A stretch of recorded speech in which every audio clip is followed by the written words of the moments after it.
Caitlyn Clark just silenced every single doubter with one shot. And Angel Reese, she's losing her mind on the bench. This is about to get ugly. 100% healthy. That's what Sue Bird said about Caitlyn Clark before Team USA training camp. Not 90%, not getting there. 100%. And when Sue Bird speaks, you listen, because what happened next proved she wasn't hyping up a comeback story. She was warning everyone that the storm was back. Clark walked into that gym after the worst season of her life. 13 games. Let me say that again. 13 games out of an entire WNBA season. Left quad, left groin, right groin, left ankle. The injury report read like a medical textbook. For someone who broke 62 records as a rookie, sitting on that bench watching others play was basically torture in slow motion. But here's where it gets interesting. While Clark was rehabbing in silence, grinding through physical therapy sessions nobody was filming, working on her game when nobody was watching, there were whispers. Can she come back from this? Will she ever be the same? Did the league figure her out and her body just gave up? The press conference before camp started was different though. Clark sat down, looked straight into those cameras, and said the words everyone needed to hear. I'm finally feeling 100% healthy. No hesitation, no doubt, just facts. But then she added something that made every reporter lean forward. I need to shake off some rust and regain my conditioning. That's called honesty.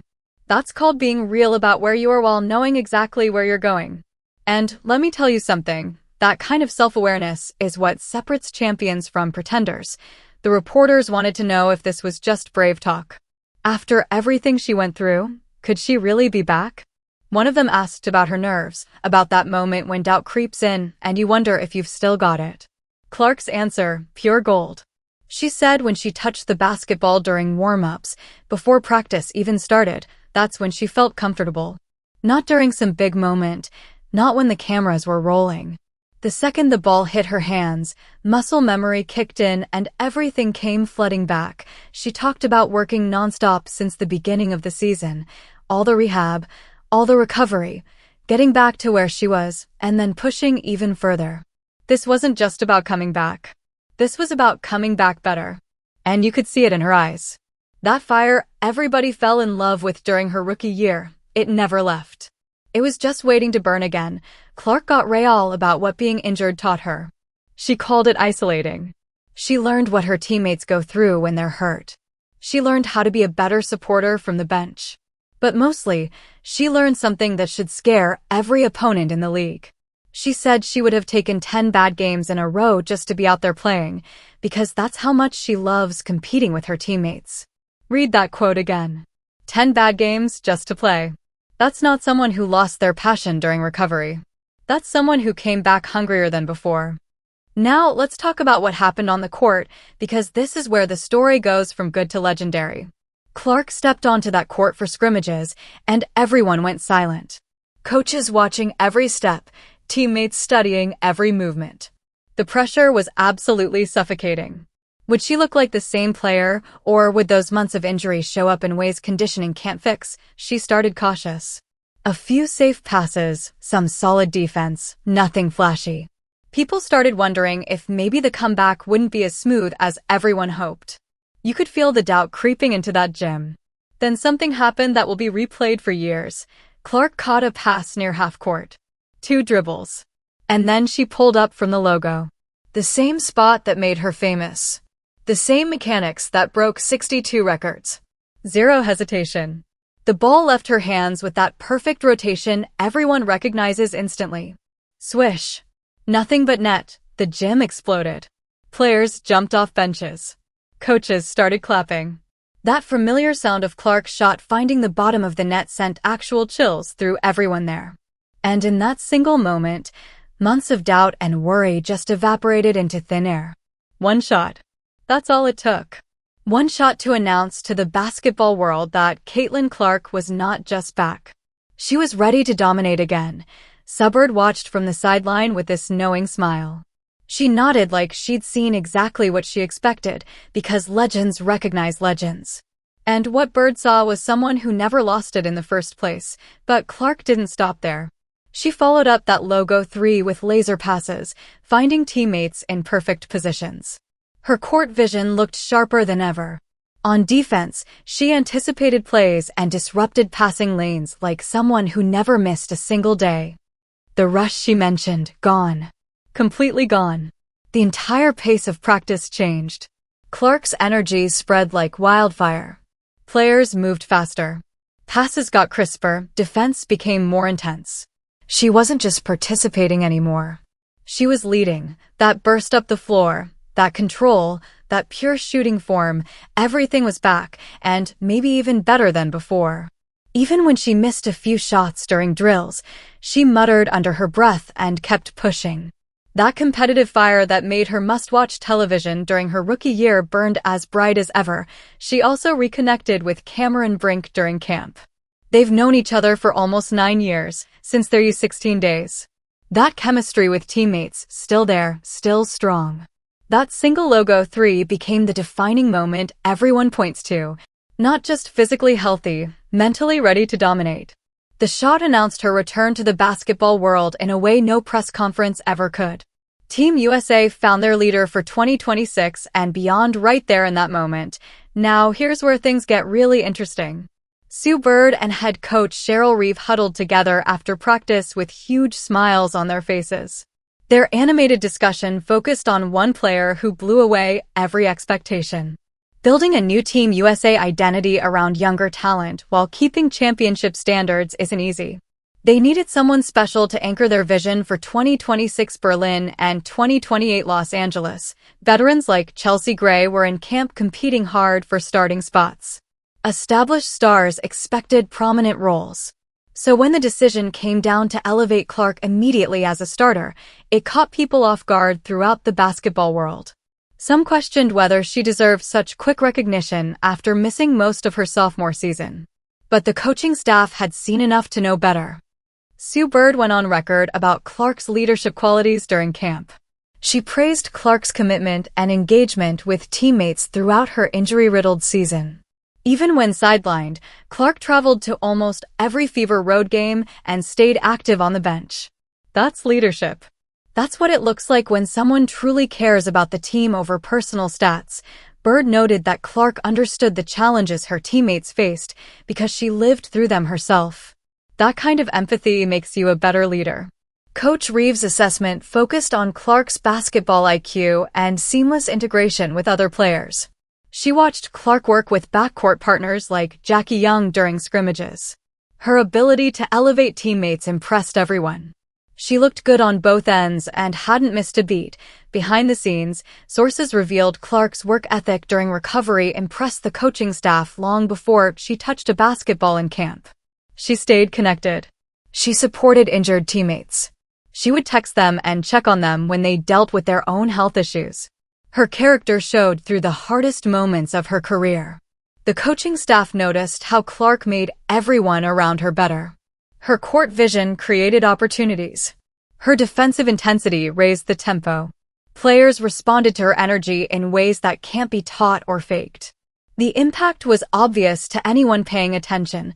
Clark expressed pure excitement about representing her country again. Playing for your country is the biggest honor you can possibly have. She said that appreciation showed in every drill and scrimmage. She understood what wearing the USA jersey meant, and then came the announcement. Clark would start at point guard for Team USA. The starting lineup: Caitlyn Clark at point guard, Jackie Young at the 2, Brianna Stewart at the 3, Nafisa Collier at the 4, and a Wilson at the 5.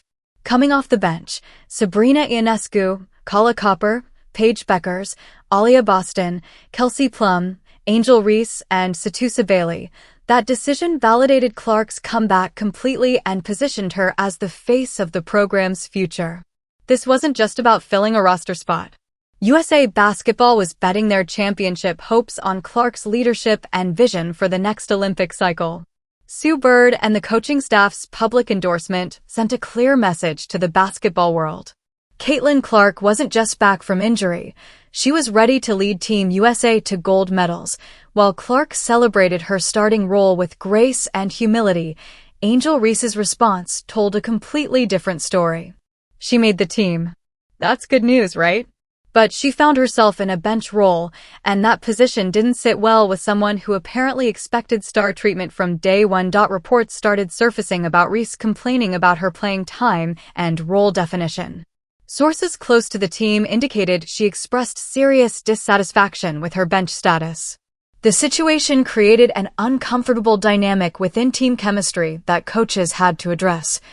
Because the last thing you want is drama disrupting preparation for international competition. Reese's reaction became increasingly vocal as camp continued.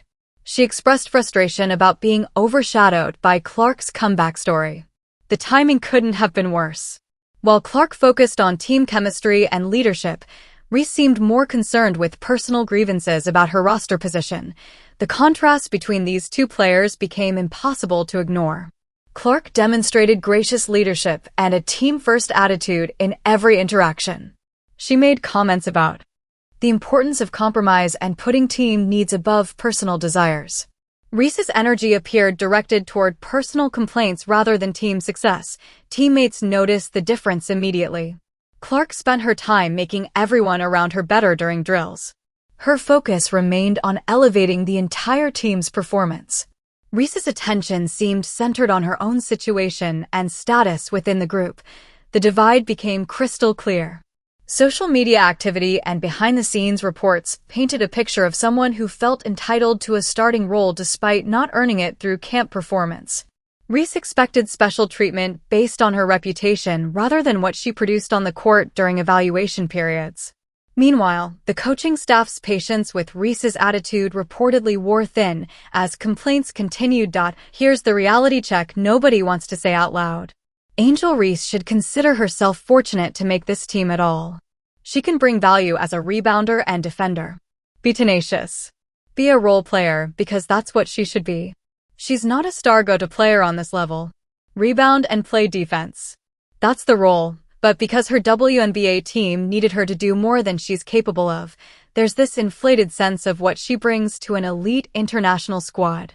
Her attitude showed she wasn't ready for the responsibility that comes with representing Team USA on the international stage.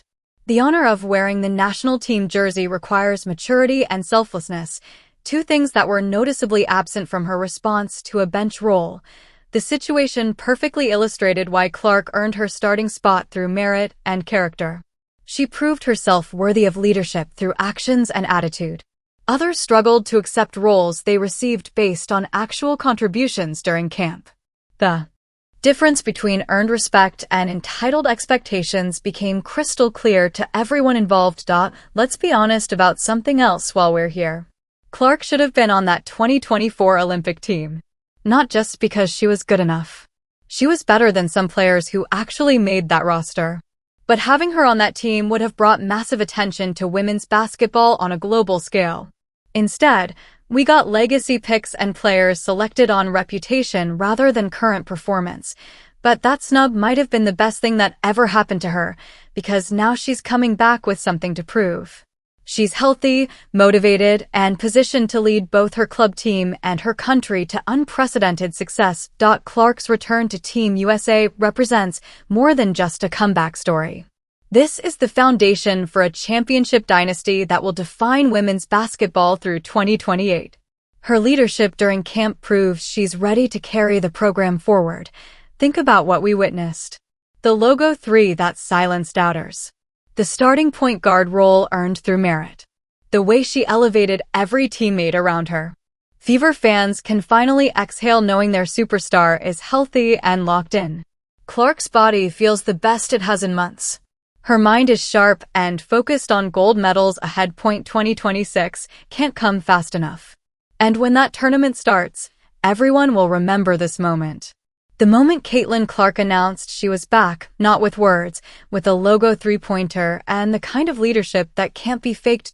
So, here's my question for you. Should Angel Reese even be on Team USA with that attitude? Drop your thoughts in the comments, because this debate is just getting started. And if you think Caitlyn Clark is about to dominate the next Olympic cycle, smash that like button and subscribe so you don't miss what happens next. The story is far from over.